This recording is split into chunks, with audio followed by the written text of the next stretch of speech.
Olá, como estão? Nós esperamos que todos estejam bem. E eu estou aqui para apresentar um pouquinho do nosso trabalho, daquilo que vai tratar e englobar esse nosso projeto. Nosso trabalho ele tem como tema a psicanálise no contexto hospitalar. E nós achamos por bem, tomamos por direção trabalhar a respeito da psicanálise mais voltada à oncologia, ao tratamento de pacientes com diagnóstico de câncer, aos pacientes terminais de câncer. No decorrer desse trabalho, desse projeto, nós buscaremos mostrar a diferença do corpo para a medicina e para a psicanálise. Como essas duas vertentes enxergam este momento, né, essa fase que o indivíduo, o paciente, ele está passando. Sabemos que a medicina tem uma ótica, ela tem uma visão e uma maneira de tratar e trabalhar com o paciente, e a psicanálise também tem a sua visão, tem a sua ótica e a sua maneira de tratar e trabalhar com o indivíduo, né?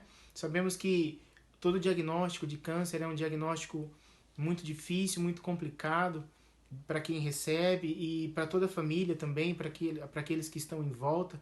Então nós vamos buscar mostrar como a psicanálise pode contribuir para que essas pessoas possam passar por este processo, né, receber esse diagnóstico, como eles lidam, como os pacientes lidam com essa situação, com as suas pulsões.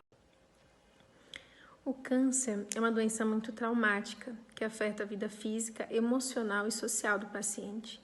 A palavra câncer em si, ela já tem um significado complexo na sociedade, que muitas vezes a palavra câncer ela tem um significado de morte. E para o paciente lidar com isso, a dor e a angústia que isso causa é muito grande. É muito grande ele se deparar em ser um ser finito, né? Então, isso causa muitas questões.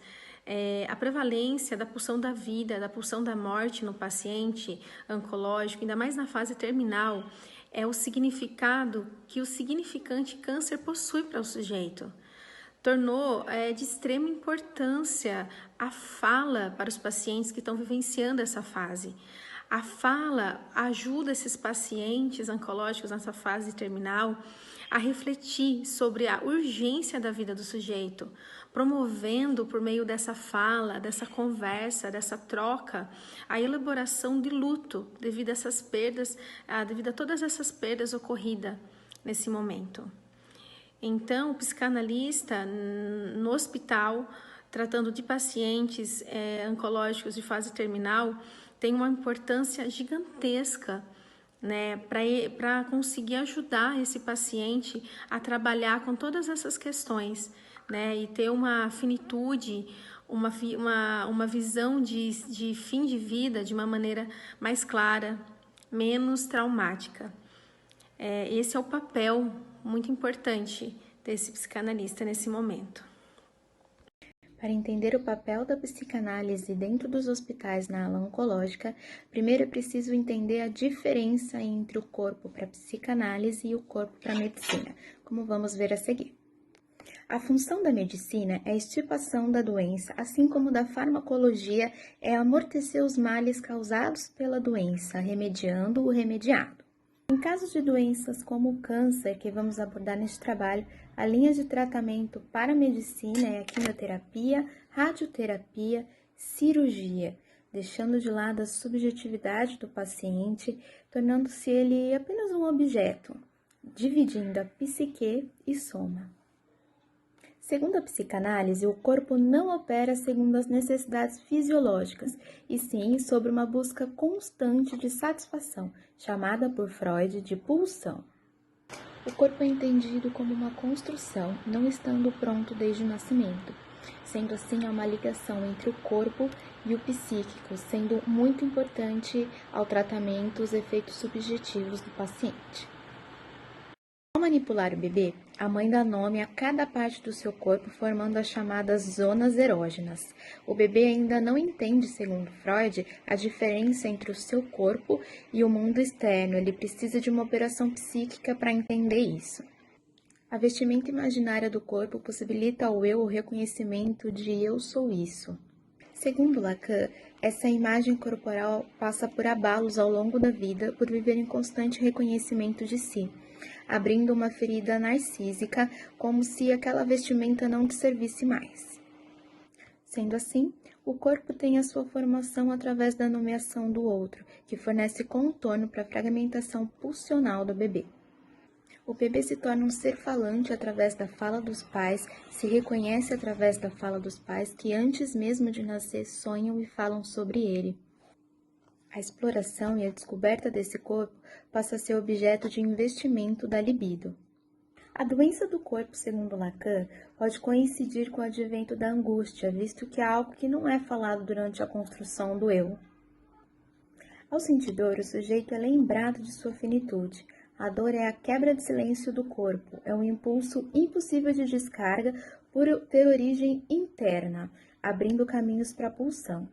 A pulsão é direcionada para a doença orgânica de forma excessiva, fazendo com que o sujeito viva em função da doença que o aprisione em uma satisfação que coincide com o sofrimento. O câncer gera um trauma para o sujeito que não se reconhece diante dos efeitos causados pelo tratamento, como emagrecimento, alopécia, amputações, os órgãos sendo usados de outra maneira, como por exemplo o uso de sondas. O trauma ultrapassa qualquer tentativa de proteção psíquica e, por medo da recidiva, o sujeito cria uma fenda em forma de angústia para tentar se proteger. Um dos artigos que estudamos foram sobre os penictomizados por câncer. E nesse artigo fica bem clara a visão da medicina de funcionalidade voltada mais para o ato sexual em si e a visão da psicanálise, aonde entra o psicanalista aí. E essa visão se dá para partir da punção investida no falo. A gente resgata lá no começo de Freud as fases sexuais e percebemos que pode haver após essa cirurgia, uma possível regressão, porque vale lembrar que esse indivíduo passou pelo complexo de castração e formou o psiquismo a partir dessa fase fálica, que por Freud era considerada uma das principais fases para essa construção do psiquismo. Então, se lá atrás ficou algo desorganizado, ficou algo mal resolvido, além de retornar, pode agravar essa cabeça do indivíduo. E por que tudo isso é grave? Por que isso pode retornar?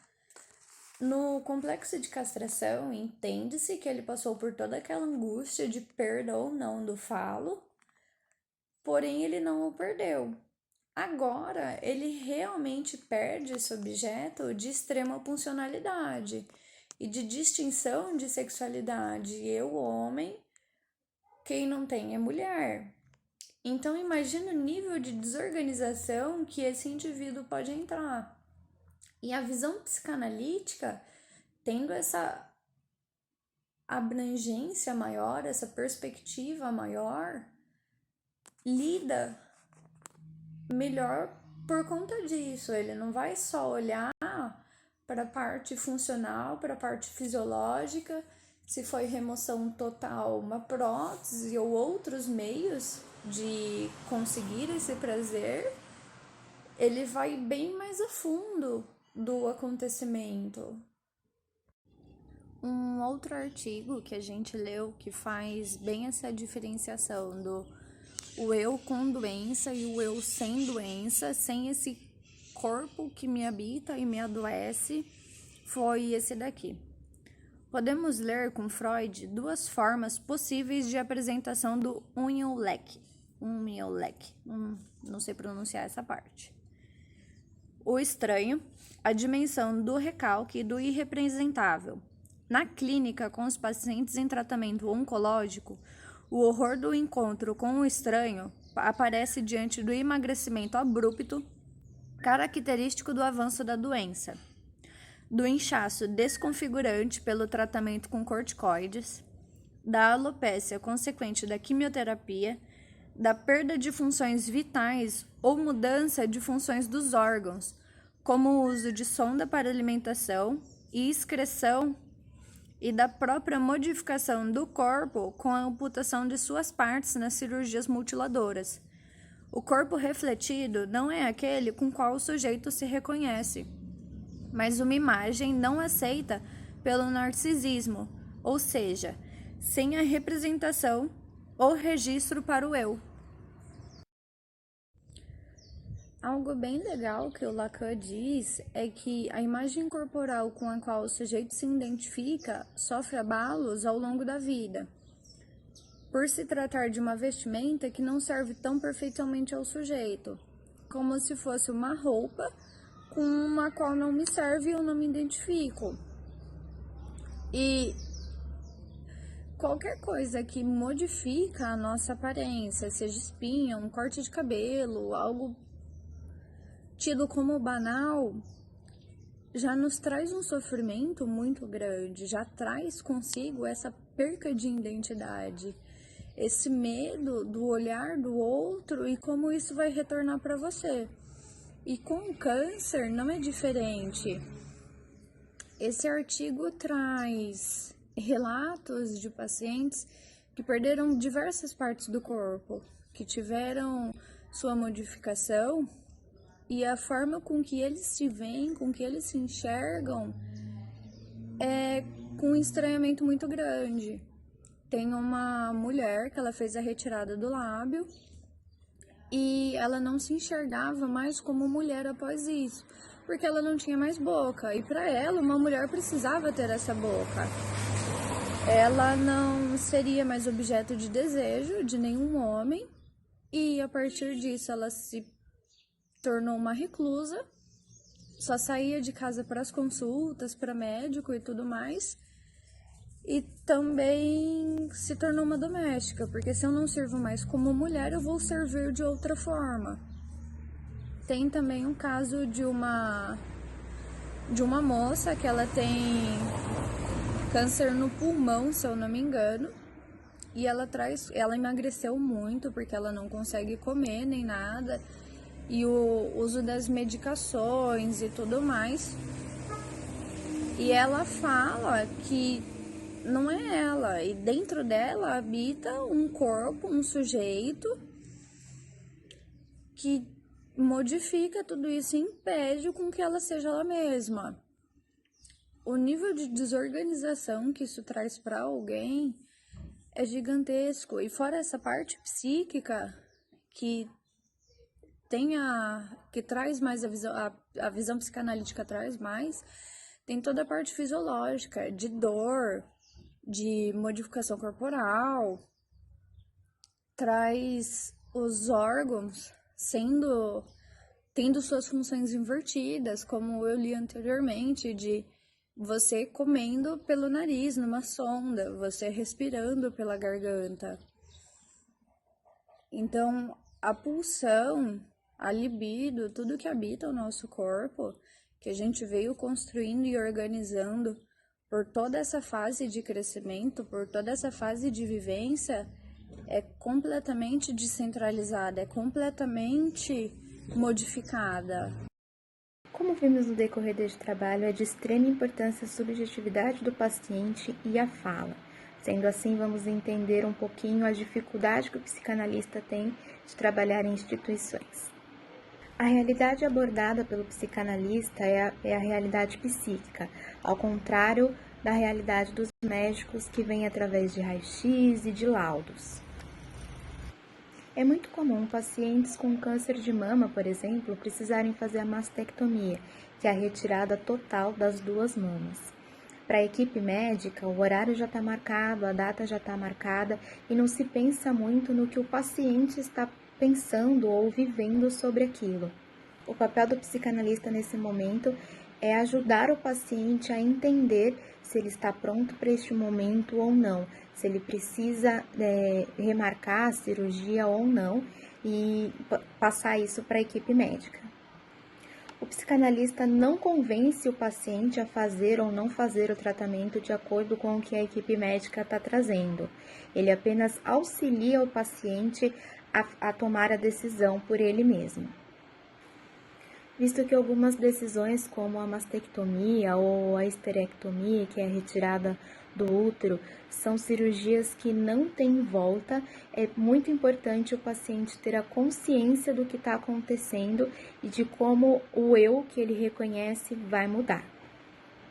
Depois de ouvir o paciente, caso ele ainda não esteja preparado para este momento, para essa cirurgia, para esse tratamento, o psicanalista precisa ir até a equipe médica e tentar remanejar esse horário, remanejar esse tratamento até o paciente estar pronto. E isso normalmente causa um desconforto entre psicanalista e equipe médica. De forma alguma, o psicanalista ele quer passar por cima da equipe médica, que tem todo um protocolo que precisa ser seguido. Ele apenas tenta colocar a subjetividade do paciente, a singularidade do paciente em evidência naquele momento. Ultrapassando a aceitação do reconhecimento do novo eu, o paciente, até mesmo após o tratamento, ele pode não conseguir voltar à vida social, à sua rotina que tinha antes, porque ele não estava preparado para esse momento. Aqui podemos ver como é de extrema importância o papel da equipe médica junto com o paciente e o psicanalista. Enviaremos junto com esse vídeo um estudo de caso onde fica muito claro a importância da transferência paciente-psicanalista e a importância da equipe médica ter um olhar para a singularidade do paciente.